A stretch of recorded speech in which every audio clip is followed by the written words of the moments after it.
Apple quietly confirmed something, and honestly, it changes everything. iOS 27 is not going to be a regular update. It's going to be the update that either makes you an Apple believer forever or makes you switch to Android. And in this video, I'm going to tell you exactly what's coming, and trust me, you do not want to skip this Siri part.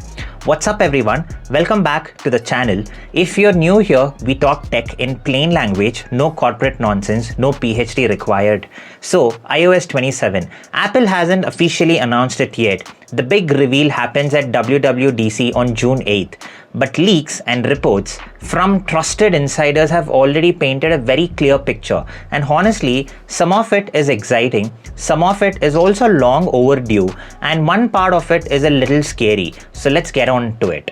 Okay, first let me explain what kind of update iOS 27 actually is. Because most iOS updates are like a buffet. Apple throws in 40 new features, most of which you never use, and your phone gets slower in the process as well.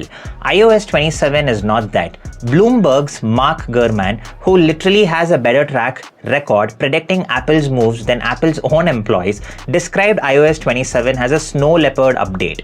Now, if you're old enough, you remember Mac OS. Snow Leopard. Apple released it in the year 2009 and said, I quote, 0 new features. The entire operating system was just fixed. Faster, leaner, less buggy. The kind of update that made everything feel like a new phone without actually having a new phone. That's what iOS 27 is supposed to be. Apple is going in, ripping out old broken code, rewriting stuff that actually should have been written 5 years ago. And the result should be a noticeably faster, smoother, battery-friendlier iPhone. For you, that could mean your iPhone 12 or 13 suddenly feeling like it got a second life. Now, that's the foundation, but trust me, it gets way more interesting from here. Apple is also launching its very first foldable iPhone this September, and iOS 27 is being specifically rebuilt to support it. When you unfold it, the screen is basically iPad sized, and for the first time ever, your iPhone will support 2 apps running side by side. Multitasking, something Android foldables have had for years. Apple apps will also get sidebars, kind of like what you see on iPad today, and developers are getting new tools to adapt their apps to bigger screen layouts automatically. But here's the part that's actually wild. The iPhone Fold will not run iPad OS, it runs iOS 27. But iOS 27 has 2 modes. Fold it open, you get the big iPad-like experience. Fold it closed, you get regular iPhone, same phone, 2 completely different experiences. Now, most of us aren't going to buy the iPhone Fold on day one. It is going to be expensive, like really expensive. But all the interface improvements and the app updates that Apple builds for the Fold, you and I get them too on our regular iPhones for free, and that sets up the biggest change of all, which is Siri. Okay. Siri, I want you to think back to last time Siri genuinely impressed you. Yeah, me neither. Siri has been a running joke for years. Hey Siri, play music, I couldn't find that. Hey Siri, set a reminder, I opened notes. We've all been there. Apple has known this is a problem, and they have been quietly working on something that could change the entire game.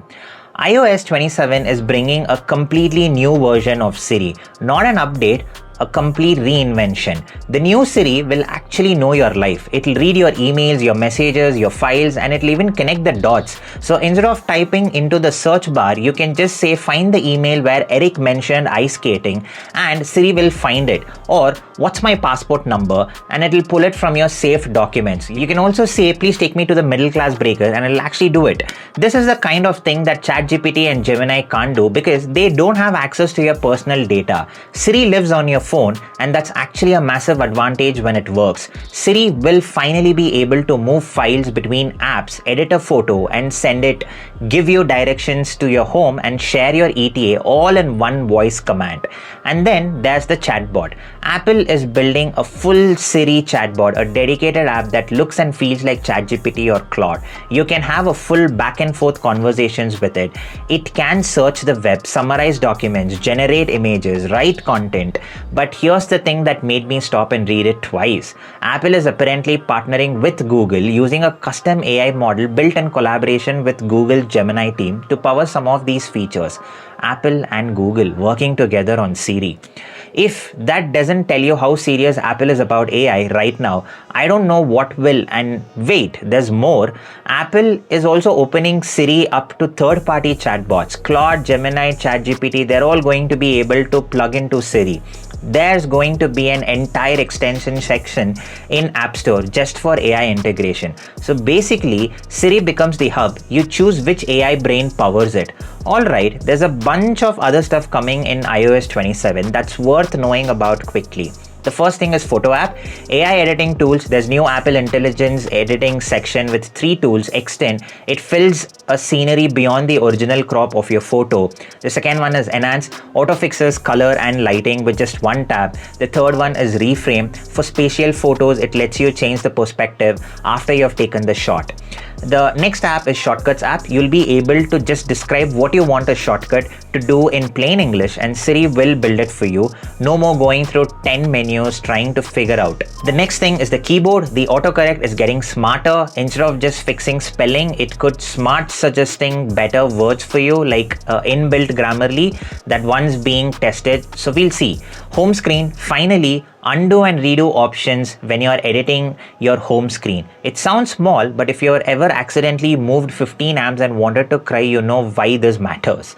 Satellite features, Apple is expanding satellite connectivity, potentially letting you use Apple Maps, send photos and messages, and eventually even to share your location all over satellite. No cell phone signal needed here.